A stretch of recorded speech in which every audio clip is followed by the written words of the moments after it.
சரி இதெல்லாம் அப்படியே இருந்தாலும், ரஜினி அவர்கள் ஏன் ஜனநாயகனுக்கு குரல் குடுக்கலன்னு சிலர் கிளம்பியிருக்காங்க புதுசா.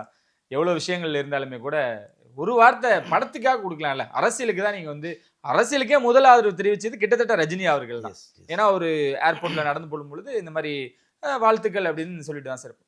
ஏன் வந்து ஜனநாயகனுக்கு ரஜினியின் குரல் இல்ல அப்படின்னு எல்லாருமே கேட்க தொடங்கியிருக்காங்க. அது எப்படி சார் பார்க்கலாம்?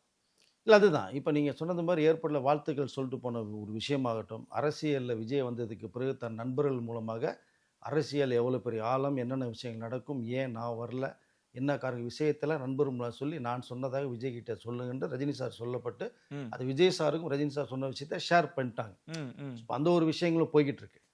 பட் இதெல்லாம் மீறி கண்டிப்பாக வந்து இப்போ ஜனநாயகனுக்குள்ள இந்த மாபெரும் பிரச்சனைகளுக்கு நடுவுல, ம். ஏன்னா இதே பிரச்சனைகள் இந்த ரஜினி சாருக்கு நெறைய வந்திருக்கு உங்களுக்கு. ஓகே. முத்துல ஏகப்பட்ட ப்ராப்ளம் வந்தது. ஓ! உழைப்பாளில அவ்வளோ ப்ராப்ளம் வந்துச்சு. ஓகே.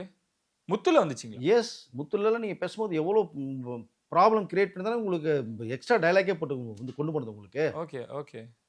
படையப்பாக்கு அவ்வளோ எதிர்ப்பு வந்தது. ஆனா ஆட்சி மாற்றத்தினால அந்த படம் ரிலீஸ் ஆச்சு. ம். ஆட்சி மாறாம இருந்திருந்தது அப்படின்னா, படையப்பாவே ரிலீஸ் ஆயிருக்காது. அவரும் நெறைய சந்திச்சுட்டு தான் வந்திருக்காரு. காலா படத்துக்குமே நெறைய கட்டு குடுத்துருந்தாங்க சார். நெறைய கட்ஸ் இருந்தது அதுல. ஆ. அவர் தாண்டி தான் வந்திருக்காரு அத. இந்த அனுபவங்கள தான் விஜய் கிட்ட ஷேர் பண்ண சொன்னார். ம். எதுவா இருந்தாலுமே ஜனநாயகன் படத்திற்கு கண்டிப்பாக ரஜினி சார் ஒரு குரல் குடுத்தாங்கன்னா, மிகப்பெரிய அளவுல பேசப்படும். எல்லாம் வியந்து பார்ப்பாங்க. இன்னும் ரஜினி சார் வாய்ஸ் குடுத்துட்டாருன்னா என்ன இருக்குங்க? ம்.